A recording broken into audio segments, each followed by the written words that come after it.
Daystar just revealed a secret that they didn't want you to know. Shocking information from a recently discovered letter from Rebecca Lamb and her husband Jonathan Weiss completely contradicted Joni Lamb's public persona. It's not a rumor. It's a recorded story from within the Lamb household. Additionally, what it includes has the potential to alter your perception of Daystar's leadership. The truth can no longer be concealed as the walls close in.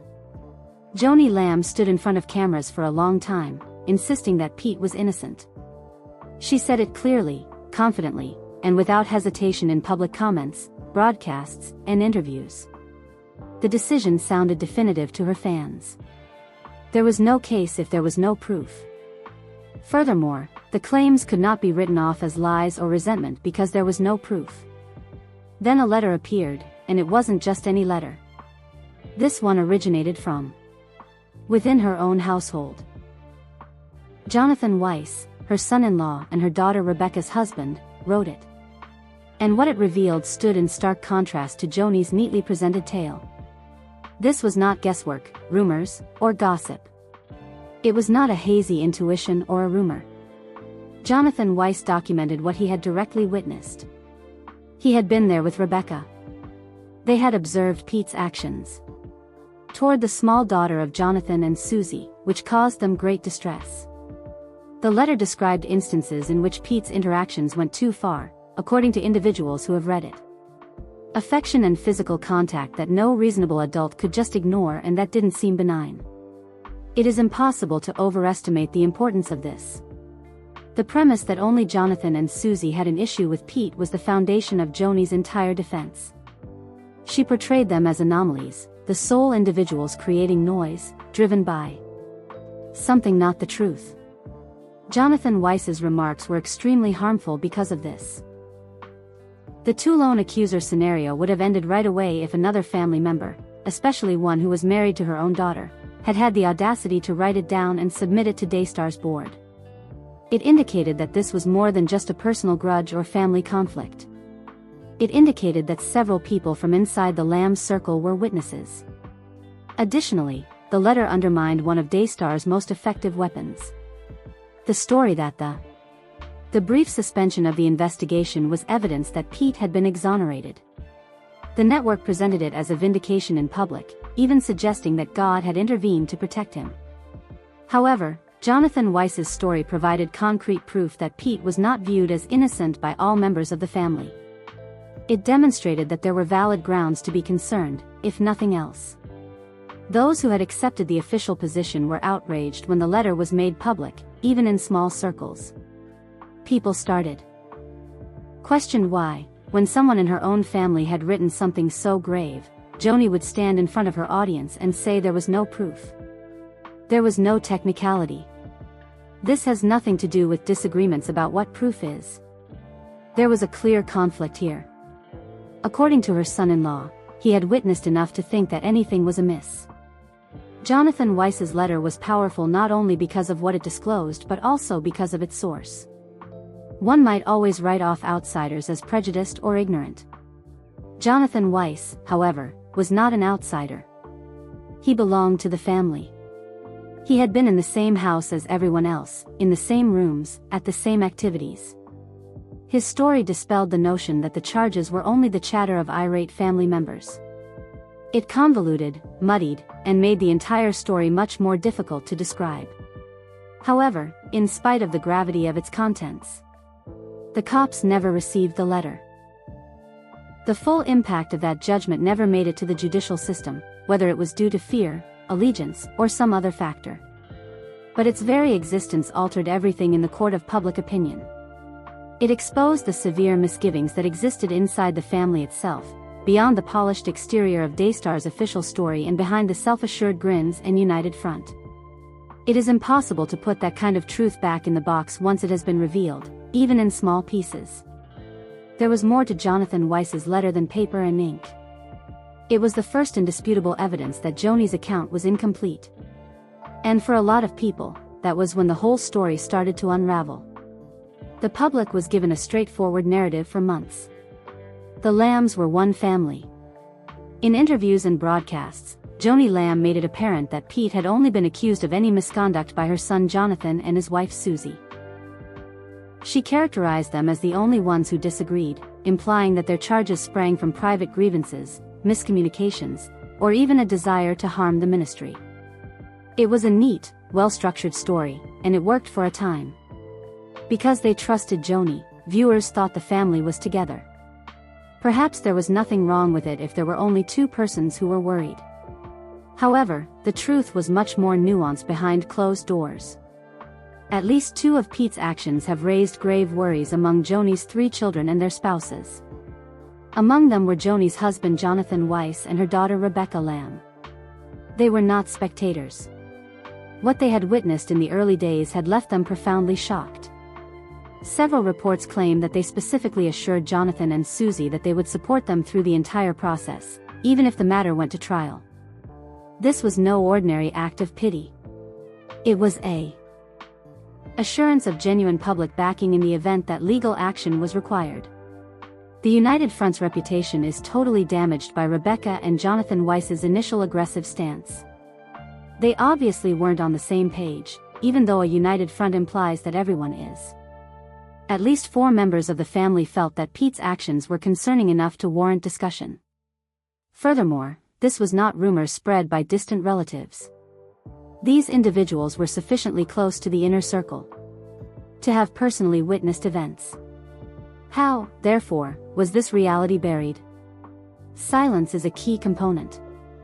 Jonathan Weiss and Rebecca's vocal anxiety gradually diminished. They stopped talking about what they had witnessed in public. A copy of Jonathan Weiss's letter, which detailed inappropriate behavior he directly witnessed, was requested by the police, but they refused to provide it. Externally, it appeared to be a total reversal. For a moment, they were prepared to watch. Support Susie and Jonathan. Then they were backing off, remaining silent, and putting all the responsibility on the 2 individuals who had already been portrayed as troublemakers in the public eye. No one outside of the inner circle can say for sure why that transformation took place. Was it pressure from family, the need to preserve Daystar's reputation, or concern about the effects going public might have on their future in the ministry, their relationships, or their finances? Any one of those elements might have contributed. What is evident is that the official narrative benefited from their quiet. Even though they had previously been one of the accusers, their silence allowed the story of the 2 accusers to remain in the public consciousness. Trust starts to disintegrate when there is a disconnect between public messaging and private reality. People anticipate spin in business and politics. However, the standards are higher for a Christian ministry. Supporters think the truth is being told to them, particularly when it comes to something as important as a child's protection.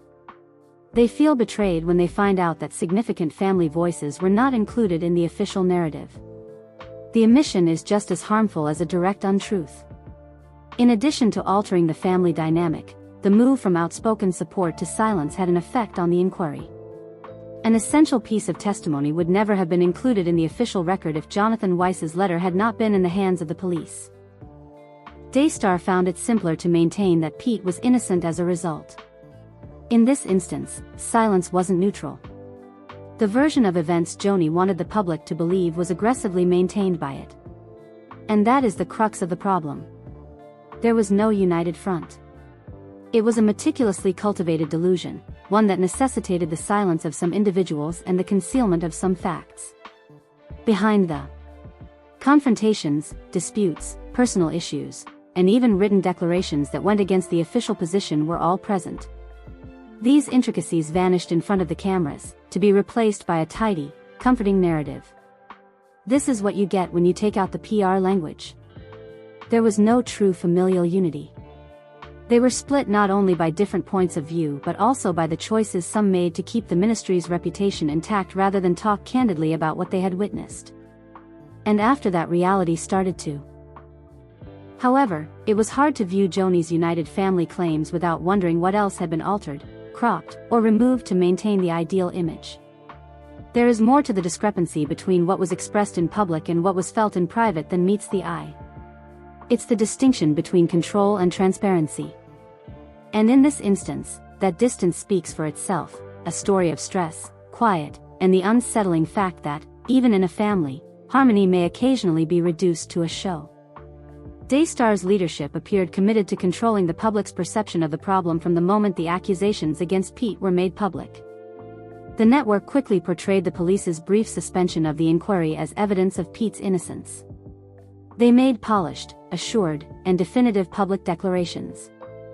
They said that Pete had cooperated completely with the police. He had responded to all inquiries, adhered to all guidelines. And there was no testimonial or tangible proof linking him to any crime.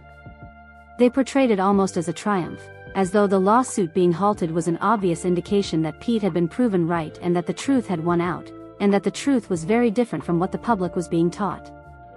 The main investigators stated that there was only one reason the case was put on hold. The little youngster at the core of the accusations was struggling to talk about what had happened and was emotionally unstable. That's all. It wasn't due to a lack of evidence. Not because the charges had been refuted. This was due to the possibility of more injury if the youngster was forced to testify at that time. The investigator was very clear that this did not absolve Pete of any suspicion. If the situation altered, the probe may be restarted at any moment. The rotation becomes apparent at this point. In terms of law enforcement, a case that is paused is exactly that, paused. Even though it's neither a closed case or an exoneration, Daystar needed to halt in order to construct a story.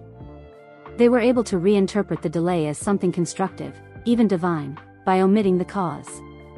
There was a faint but distinct suggestion in some public remarks that God had intervened on Pete's behalf, clearing his name in the world's eyes. For viewers who respected Joni Lamb and trusted Daystar, this framing was strong. They weren't merely reassured. It solidified the notion that the charges had always been unfounded. The issue is that this type of messaging accomplishes more than merely elevating a challenging circumstance. It alters how people perceive reality. There was no reason for supporters to think the case was anything other than over after hearing the official line. They were not informed of the detective's remarks, the child's emotional state, or the possibility of a new inquiry. And they could simply write off critics as troublemakers or liars since they lacked those details. This is even more concerning because Jonathan and Susie were disparaged throughout the delay. Daystar mostly relied on the notion that the couple had made unfounded claims because there was no ongoing inquiry. There must have been nothing to look into since the police weren't proceeding. The message that was sold was that. And it worked for a while. The actual situation's intricacy, which a traumatized child wasn't prepared for. Testify was overshadowed by a sentimental tale about Pete's clearing. What wasn't being shared adds even more weight. They didn't bring up the presence of Jonathan Weiss's letter, which was a first-hand report from Joni's own son-in-law describing inappropriate behavior he had personally witnessed, while Daystar was telling the public that there was no evidence. Since the police never received the letter, it was never officially recorded. And Daystar might keep saying they're without it. Nothing connected Pete to any wrongdoing. Every time a question was posed, they used the investigation's pause as a shield.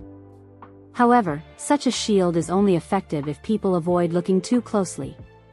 That barrier began to crumble when the truth about the stop emerged and it became evident that it had nothing to do with Pete's clearance. Those who had trusted the network felt deceived. They understood that there was a significant distinction between the case being on hold and the case being concluded. That distinction had been purposefully concealed from them. Ultimately, Daystar's portrayal of the gap was more than just a shrewd public relations ploy. It was a calculated tactic to preserve confidence and safeguard their reputation. For a while, it was effective because it catered to people's inclination to think the best of persons they look up to. However, it's difficult to avoid seeing it as a manipulation if you realize how it was employed. The lawsuit had to face the hard reality that it couldn't proceed due to a child's trauma and substituted a more palatable, tidy falsehood in its place. And when many people learned it, they started to doubt everything else they had been told. Rarely is silence simply the absence of speech. It's frequently a decision, a tactic, and occasionally a shield. Silence turned out to be one of the best strategies for preserving influence, guarding reputations, and managing the narrative in the Daystar incident. there was very little silence at first. It wasn't just Jonathan and Susie Lamb who were upset when they accused Pete, a close relative, of acting inappropriately toward their little daughter. According to reports, Rebecca Lamb and her spouse, Jonathan Weiss, had witnessed enough to be concerned. They explicitly assured Jonathan and Susie that they would support them in the event that the issue ever got to trial, according to people familiar with the matter. It was important to express support early on. It indicated that the charges weren't originating from a single couple. It indicated that the same concerning behavior had been witnessed by several other people, including members of the family. However, with time, that confidence and eagerness to talk started to wane. It was not witnessed by the public. However, the change was evident throughout the family. After being vocal about what they had witnessed, Rebecca and Jonathan Weiss were notably silent. Police asked for a copy of Jonathan Weiss's letter, but Pete and his lawyer refused to give up a thorough first-hand account of what Pete had done. This document was no ordinary one. It was written by a member of the Lamb family, someone who had been present and witnessed inappropriate behavior. However, it was withheld rather than shared with investigators. The case's course was altered by just one ruling. Since the letter wasn't included in the official file, Daystar may keep asserting that there was no proof. Why would someone switch from voicing their opinions to keeping something so significant to themselves? This is where influence becomes important. Daystar is more than just a ministry for families. It is a significant Christian media conglomerate with close connections to prominent funders, politicians, and preachers. Speaking out against the wrong person in such a setting is not only awkward, but it has the potential to change someone's life. You may lose your job, your financial stability, your connections as well as your reputation. Silencing someone is typically thought of as telling them to keep silent. In practice, however, the pressure is more subtly applied. It's the disinterest of those you've always collaborated with. The abrupt exclusion from meetings is the cause. It's the awareness that one mistake could cause you to fall outside of a very influential group. In circumstances such as these, silence has two functions. It protects the defendant from additional examination, and it protects the organization from having to face unpleasant, destructive realities. Furthermore, the motivation to keep things under control becomes overwhelming when the institution is linked to a family's means of subsistence, public perception, and even religious identity. Daystar found it much easier to direct the story once Rebecca and Jonathan Weiss stopped talking. Leadership could portray it as a personal grievance, an exaggerated family dispute, as long as Jonathan and Susie were the only ones making allegations in public. After you present further, the whole framing falls apart as the family members speak. The consequences of Jonathan and Susie's refusal to remain silent were severe and swift. They lost many of their personal connections, their income, and their ministry positions. They were charged with betraying their own family, lying, and attempting to destroy the ministry. Those who remained silent, however, were spared that consequence. They maintained their positions in the community, their influence, and their roles. They may have appeared to have triumphed by remaining silent from the outside.